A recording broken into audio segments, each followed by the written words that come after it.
नमस्कार। राज्यातील तमाम माझ्या शिक्षक बंधू भगिनींना आणि सर्व विद्यार्थ्यांना सुद्धा मनापासून नमस्कार। खरं म्हणजे गेल्या अनेक दिवसानंतर मी आपल्या सर्वांशी लॉकडाऊन मध्येच पुन्हा एकदा आपल्याशी संवाद साधण्याचा खरं म्हणजे दुर्दैवी योग आला असं म्हणावं लागेल। कारण 1 वर्ष होतंय आता आणि 1 वर्षांनी पुन्हा लॉकडाऊन लागते की काय अशा प्रकारची भीती आपल्या मनामध्ये सर्वांच्या लागलेली आहे।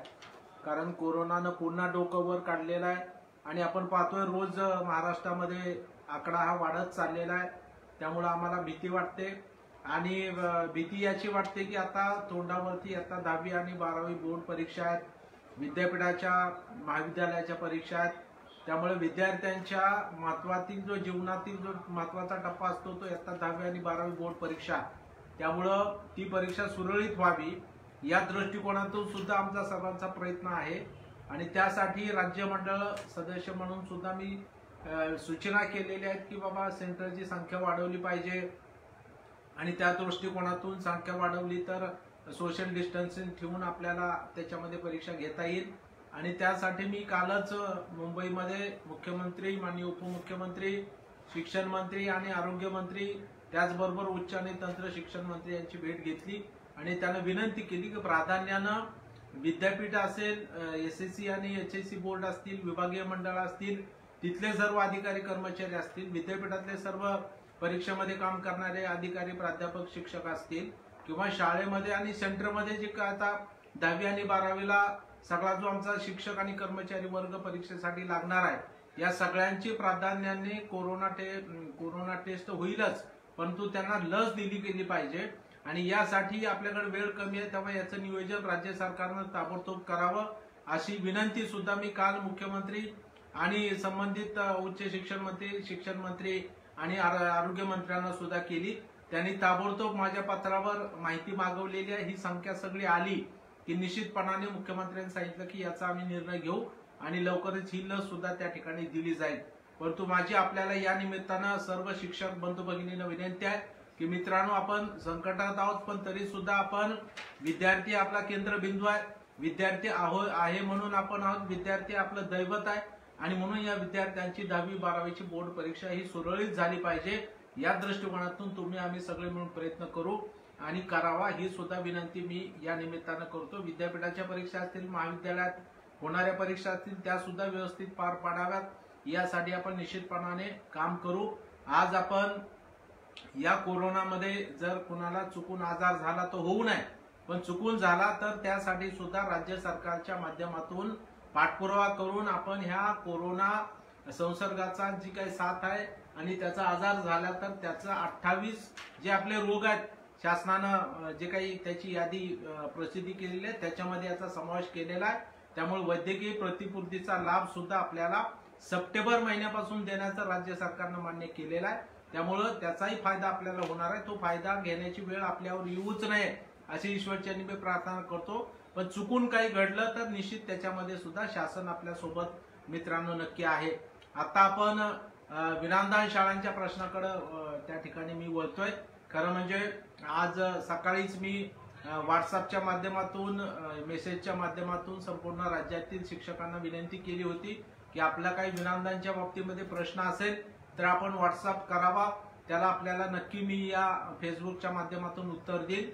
मला सांगायला या ठिकाणी आनंद वाटतो की जवळपास अजूनही मेसेजेस चालू आहेत आणि जवळपास आता माझ्या समोर ते पुस्तक तयार झाले की जे माझ्या महाराष्ट्रातल्या बंधू भगिनींनी विनांदानच नाही तर सगळे जे काही प्रश्न शिक्षण क्षेत्रातले आहेत, आपापल्या परीनं वैयक्तिक प्रश्न असेल ते सुद्धा त्या ठिकाणी टाकलेले। आता सगळ्यांची नावं मला या ठिकाणी वेळाअभावी घेता येत नाहीत, परंतु ज्या ज्या बांधवांनी भगिनींनी संस्थाचालक असतील, शिक्षक असतील, या सर्वांनी मला या ठिकाणी जे काही प्रश्न पाठवले त्यांचं मी स्वागत करतो आणि त्या सगळ्या प्रश्नांची उत्तरं देण्याचा मी निश्चितपणाने प्रामाणिक प्रयत्न करेन ही सुद्धा ग्वाही मी पहिल्यांदाच आपल्याला देतो।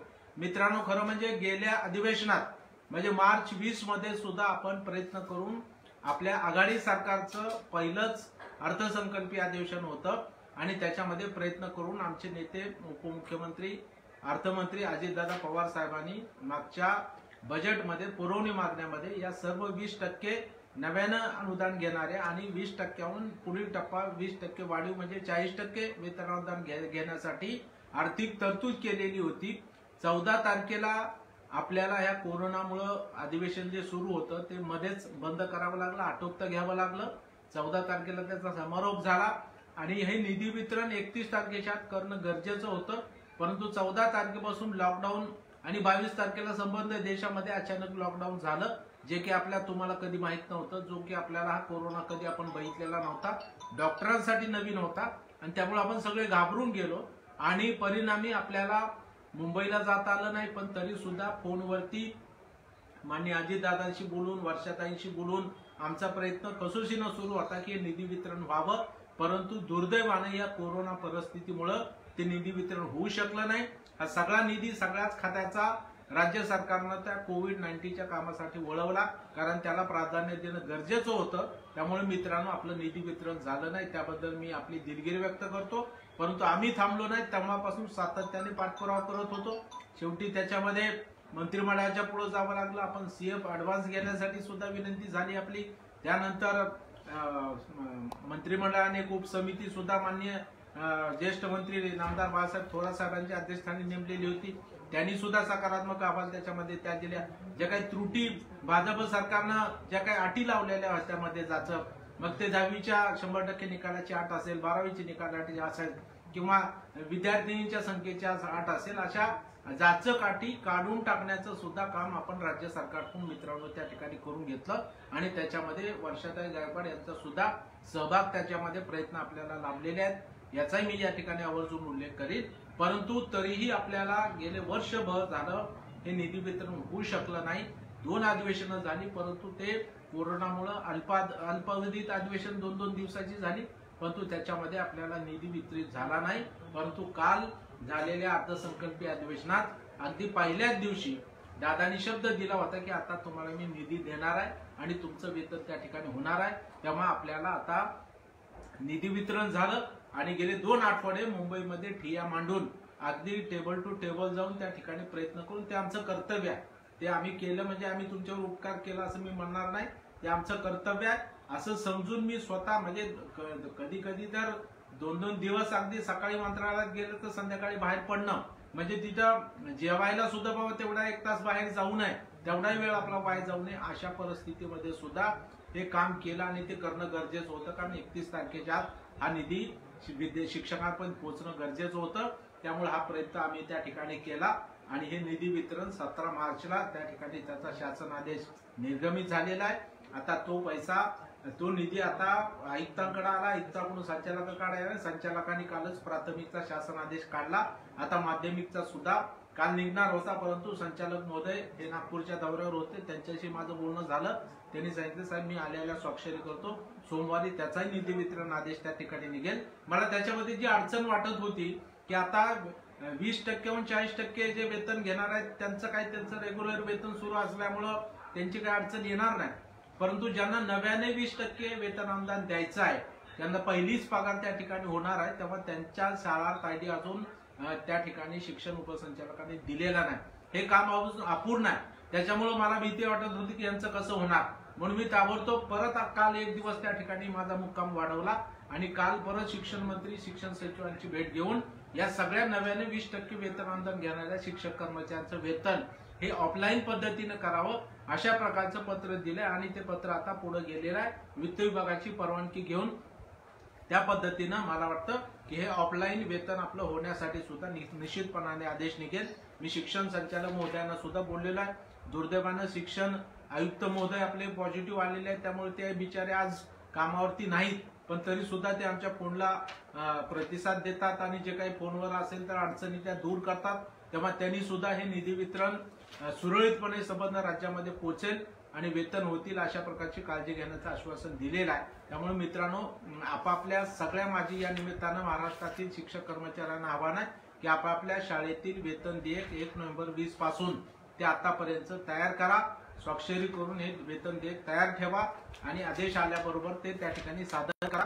ही सुद्धा विनंती मी आपल्या सर्व राज्यातील मुख्याध्यापक, संबंधित लिपिक आणि त्यांच्या शिक्षक कर्मचाऱ्यांना करतो आणि त्याप्रमाणे त्यांचं वेतन नक्की होईल ही ग्वाही मी आपल्याला या ठिकाणी देतो। आता याच्यामध्ये ज्या त्रुटी राहिलेल्या, ज्या त्रुटीमध्ये शाळा असतील, वर्ग तुकड्या असतील किंवा कनिष्ठ महाविद्यालय असतील आणि त्याच्यामध्ये कोल्हापूर आणि आमचा ठाणे विभाग जो मागे राहिला त्याच्यामध्ये ज्या अधिकाऱ्यांनी निष्काळजीपणा केलेला आहे, कोल्हापूरचे उपसंचालक असतील किंवा मुंबईचे उपसंचालक असतील त्यांच्यावर चौकशी करून कारवाई करावी याचं पत्र सुद्धा मी शिक्षण मंत्र्यांना परवा दिवशी भेटून त्या ठिकाणी दिलेलं आहे।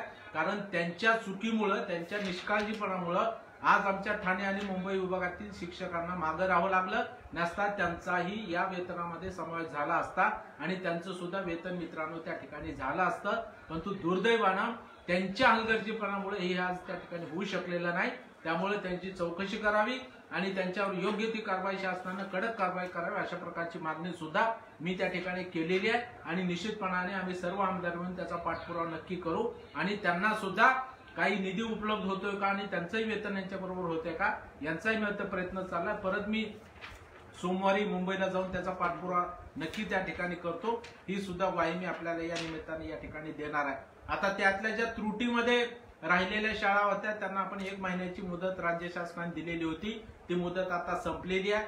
आता ज्या ठाणे आणि मुंबई विभागाची मुदत अजून आहे, कारण त्याची ही यादी ही 22 तारखेला लागली, त्यामुळे त्यांना 22 पासून 22 असं पद्धतीनं 22 मार्च पर्यंत त्यांना मुदत 1 महिन्याची दिलेली आहे। त्यामुळे मला माहिती त्या मुदतीची वाट आपण बघू नका, ताबडतोब जी काही त्रुटी असेल, ठीक आहे, त्याच्यामध्ये आता बऱ्याच ठिकाणी बऱ्याच शिक्षकांचे मला फोन येतात, मेसेज येतात की साहेब आमची काहीच त्रुटी नाही, आमचं त्याही यादीत नाव नाही, याही यादीत नाव नाही, म्हणजे ही कुठेतरी चूक झालेली आहे त्या तपासणी अधिकाऱ्याची, किंवा आमचं रोस्टर होतं त्यांनी ते बघितलं नाही, किंवा संच माहिती होती ती त्यांनी बघितलं नाही, अशा बारीक सारीक सुद्धा त्रुटी आहेत की ज्याचा फटका त्याच्यामुळे तपासणी अधिकाऱ्यांनी नीट व्यवस्थित पाहिला असतं तर कदाचित हा फटका आमच्या शिक्षक कर्मचाऱ्यांना बसला नसता। परंतु ही चूक झालेली आहे, त्याच्यामुळे ठीक आहे, आता ती चूक झाली ती दुरुस्त करावी लागेल। याच्यासाठी परत आपल्याला मुंबईला याची गरज पडू नये, आपला वेळ त्या ठिकाणी खर्च होऊ नये, आपला पैसा खर्च होऊ नये। आज मुंबईला किमान रेल्वेने यायचं जायचं म्हटलं कुठल्याही राज्यातल्या कानाकोपऱ्यातून तर किमान 1000-2000 रुपये खर्च आपला त्या ठिकाणी होतो।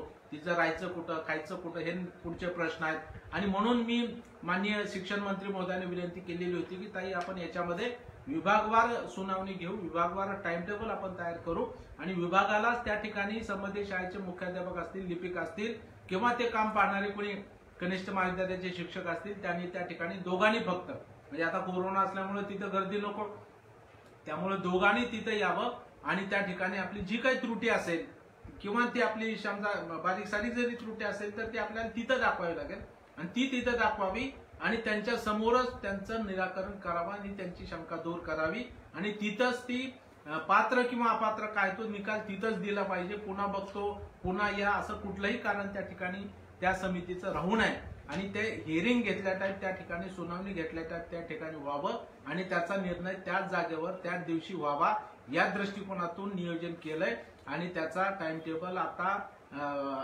31 मार्च पासून नाशिक विभागापासून त्याची सुरुवात होणार आहे आणि त्यानंतर पुढे विभागवार त्याचं पत्र व्हॉट्सअपवरती मी टाकले, तारखा टाकलेल्या आहेत, शिक्षण आयुक्तांना ते शिक्षण विभागानं पत्र दिलेलं आहे, त्यानुसार ही सुनावणीचं कामकाज त्या ठिकाणी मित्रांनो पूर्ण होईल। त्याच्यामध्ये आपण जी काही फाईल सादर केली त्याची कॉपी आपल्याकडे आहे, ती घेऊन आपण तिथं पोहोचायचंय आणि त्याच्यामध्ये आपल्या सगळ्या त्रुटी त्या ठिकाणी दाखवायच्यात आणि त्या त्रुटी पूर्ण झाल्यानंतर निश्चितपणानं त्याही शाळा आणि वर्ग तुकड्या किंवा कनिष्ठ महाविद्यालय असो त्यांना सुद्धा येणाऱ्या जुलैचे जी आपली अधिवेशन होणार आहे त्याच्यामध्ये पुरवणी मागणीच्या माध्यमातून त्यांना निधी मिळेल आणि त्यांचं सुद्धा वेतन हे 1 नोव्हेंबर 20 पासूनच होणार यासाठी निर्णय ऑलरेडी झालेला आहे। त्यामुळे कोणाच्या मनात शंका असण्याचं काम नाही, त्यांना सुद्धा 1 नोव्हेंबर 20 पासूनच वेतन व्हावं यासाठी आमचा निश्चितपणानं आग्रही भूमिका राहील, ही सुद्धा ग्वाही मी आपल्याला या निमित्तानं देतो। आता आपण वळूया अघोषितकडे। आता अघोषितला घोषित करावं यासाठी आपला प्रयत्न आहेच, नेहमी आहे। खरं म्हणजे याला फार उशीर झाला, खरं म्हणजे भाजप सरकारच्या काळामध्ये माननीय तावडे साहेब शिक्षण मंत्री होते, खरं म्हणजे त्यांनी या याद्यांचे तुकडे तुकडे केले। खरं म्हणजे कनिष्ठ महाविद्यालय त्यावेळेस सुद्धा जवळपास 1638 महाविद्यालय हे पात्र झालेले असताना त्याच्यामध्ये यादी जाहीर केली नाही, अर्धीची यादी जाहीर केली, अर्धी मागे ठेवली, ज्या शाळा आल्या होत्या त्यातल्याही अर्ध्या ठेवल्या. म्हणजे ज्या वेळेस 13 सप्टेंबरला या याद्या घोषित करावे यासाठी मी स्वतः आमचे सहकारी 4 आमदारांना घेऊन विधान भवनाच्या समोर भर पावसात त्या ठिकाणी आम्ही आंदोलन केलं, धरणे आंदोलन धरलं. पाऊस आला तरी आम्ही त्या ठिकाणी उठलो नाही. मी म्हणलं उठायचंच नाही, जे काय होईल ते होईल. आणि त्याच्यामध्ये आम्ही तिथं बसल्यामुळं आणि आंदोलन झाल्यामुळं राज्य सरकारला त्या ठिकाणी हा निर्णय घ्यावा लागला. आशिष शेलार त्यावेळी शिक्षण मंत्री होते, देवेंद्र फडणवीस साहेब मुख्यमंत्री होते. त्यांनी आम्हाला विनंती केली की उद्या आम्ही मंत्रिमंडळाचा निर्णय घेतोय आणि 13 सप्टेंबर 2019ला याचा निर्णय झाला आणि ह्या शाळा वर्ग तुकड्या आणि कनिष्ठ महाविद्यालय मित्रांनो घोषित झाली. परंतु त्याच्यामध्ये जी मागे राहिलेली आहेत, जी मुंबईला पोहोचलेली होती, ज्यांचं मूल्यांकन झालं, वारंवार तपासणी झाली, खरं म्हणजे त्यांचा सुद्धा समावेश त्या यादीमध्ये आमची मागणी होती, परंतु त्यावेळेस ते झालं नाही दुर्दैवानं. परंतु आता ते सगळं पूर्ण व्हावं या दृष्टीनं आमचा प्रयत्न आहे.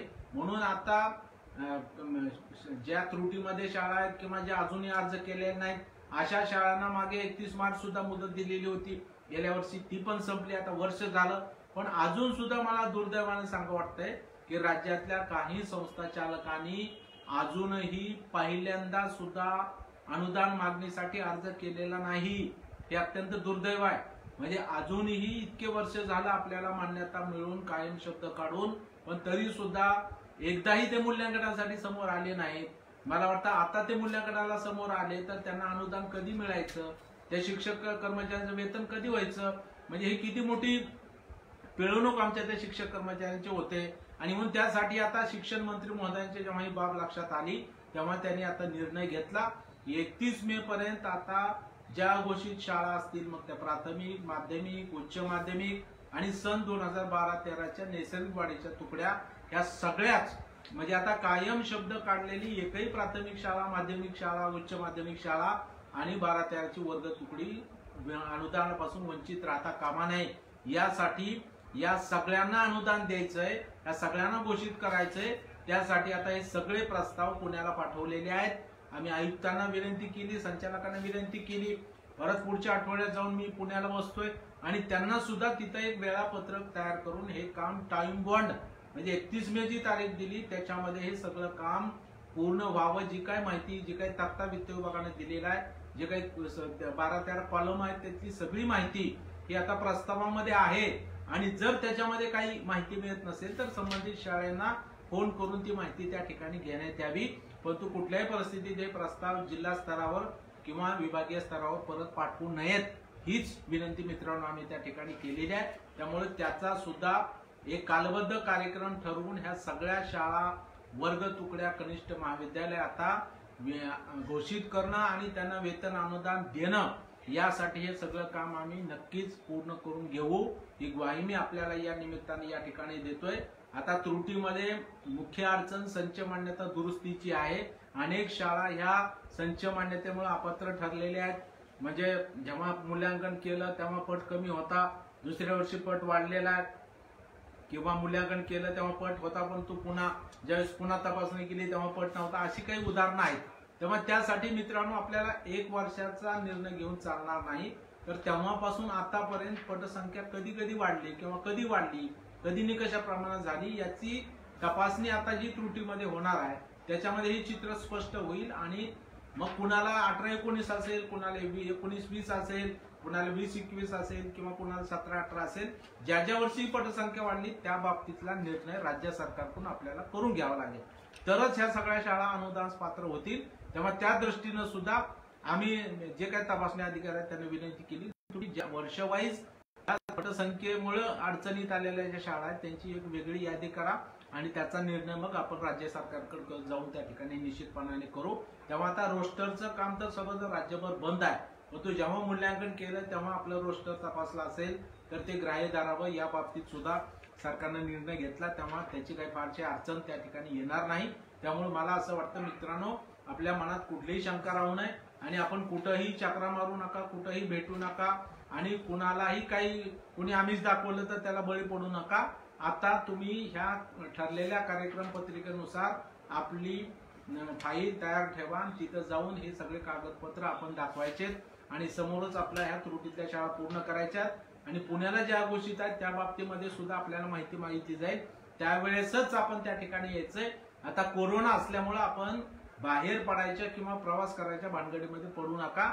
आम्ही आहोत, आम्ही जातो, आम्ही त्याचा म्हणजे आमचा जीव धोक्यात गेला तर हरकत नाही तुमच्यासाठी, पण आम्ही जाणार आणि ह्या शाळा वेळेत म्हणजे 31 मे पर्यंत कशा पूर्ण होतील यासाठी आमचा प्रयत्न नक्की राहील, ही ग्वाही मी आपल्याला या निमित्तानं देतो.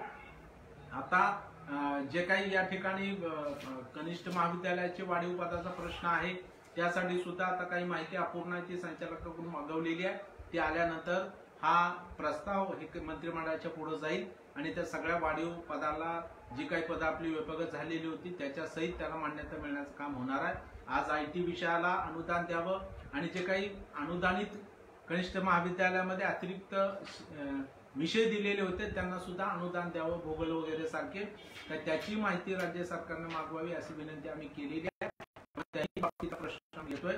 आता माध्यमिक शिक्षकांची मोठी अडचण झाली की अनेक शिक्षक वरिष्ठांनी निवड झाले, परंतु त्यांच्या प्रशिक्षण झाल्यामुळं त्यांचे प्रस्ताव शिक्षण विभागात अडकलेले आहेत.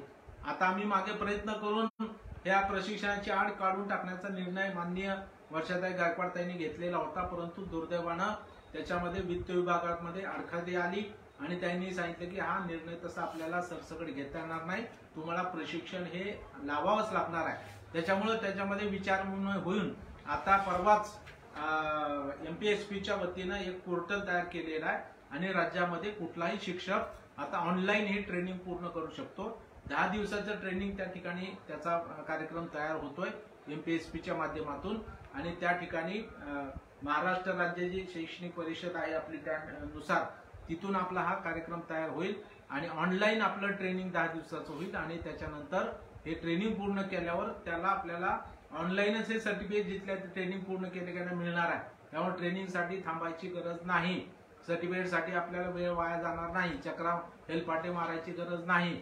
त्याच्यामुळे आपलं ऑनलाईन ट्रेनिंग होऊन ऑनलाईन हे आपल्याला प्रमाणपत्र दिलं जाईल आणि त्यानंतर आपल्याला हे सगळे वरिष्ठांनी निवड सैनिक देण्याचं काम नक्की होईल. ही सुद्धा ग्वाही मी आज या निमित्ताने मी आपल्याला या ठिकाणी देतोय. आता पवित्र पोर्टलमध्ये जी शिक्षक भरती व्हायची होती ते आपल्याला माहिती आहे की संबंध राज्यभर आता मराठा आरक्षणाचं आपल्याला कोर्टामध्ये केस सुरू आहे, त्याच्यामुळे निर्बंध होते, परंतु आता राज्य सरकारनं त्याच्यामध्ये काही जागा रिक्त ठेवून त्यांच्यासाठी राखीव ठेवून बाकी जागा भरण्याला परवानगी दिलेली आहे. मला वाटतं साधारणपणे पुढच्या आठवड्यात सोमवार, मंगळवार, बुधवारपर्यंत कदाचित ही भरती जी यापूर्वीच परीक्षा झालेली आहे, जे निकाल लागला उत्तीर्ण झाले आणि त्यांचा निकाल जाहीर करून त्यांना नियुक्तीपत्र देण्याचं काम राज्य सरकारच्या माध्यमातून नक्की त्या ठिकाणी होईल आणि तो पण निर्णय माननीय मंत्री महोदयांनी घेतला. त्याबद्दल सुद्धा मी वर्षाताई गायकवाड यांचा आभार मानतो की आज मोठ्या संख्येनं शिक्षकांची पदं रिक्त आहेत आणि त्याचा अतिरिक्त कामाचा भार हा बाकीच्या शिक्षकावर येतोय.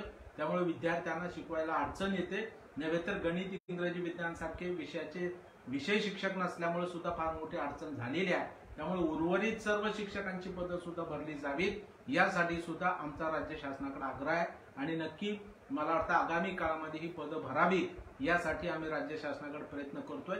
नक्की त्याचा सुद्धा निर्णय त्या ठिकाणी नक्की होईल ही ग्वाही या निमित्ताने मी आपल्याला देतोय.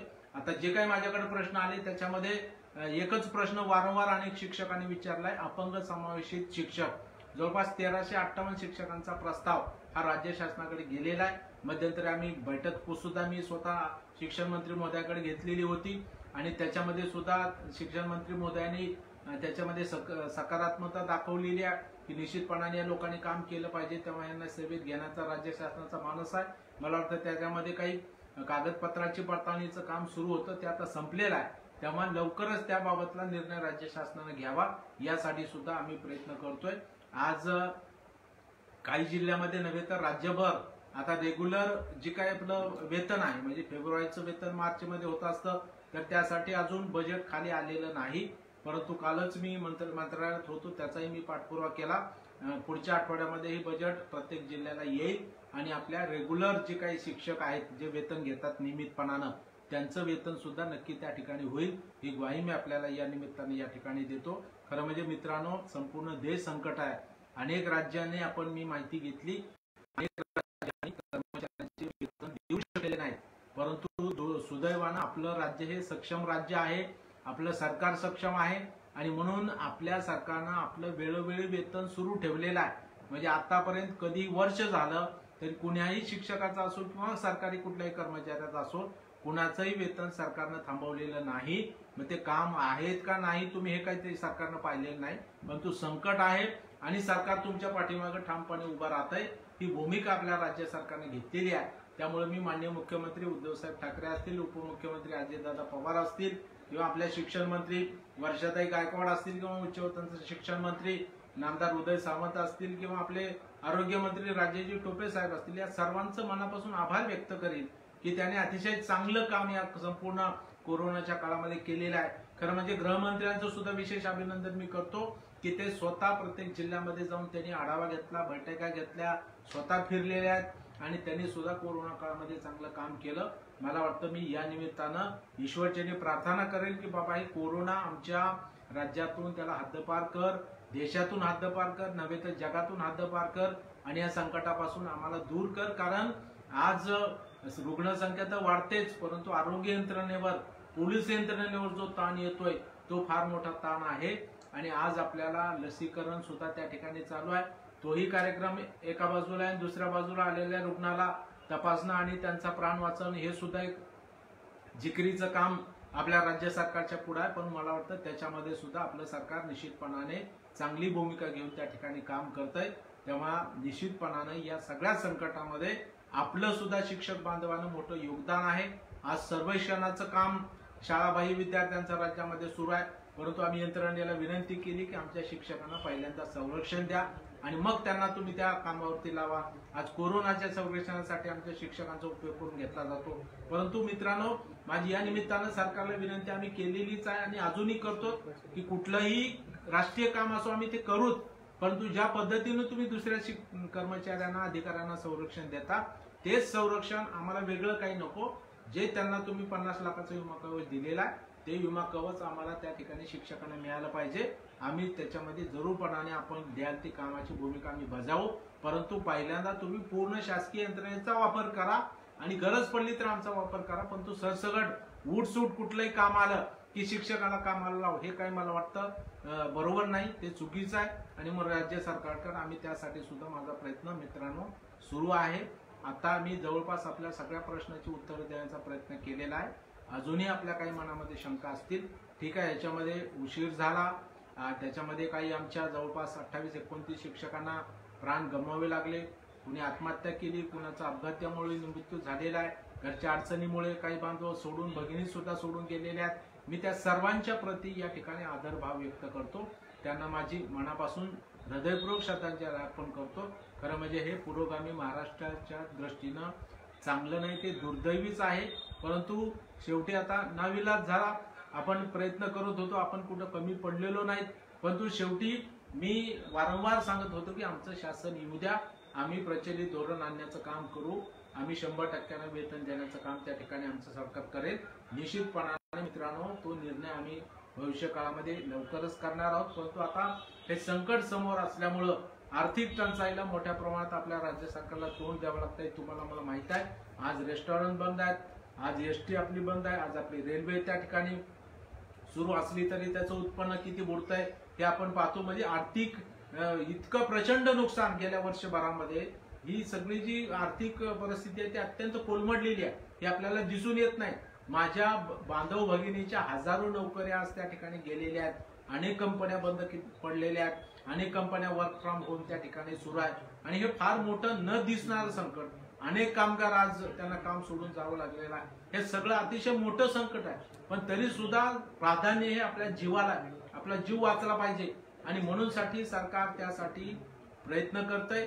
त्याला आपण साथ देऊया. शेवटी आपण सुद्धा या सगळ्या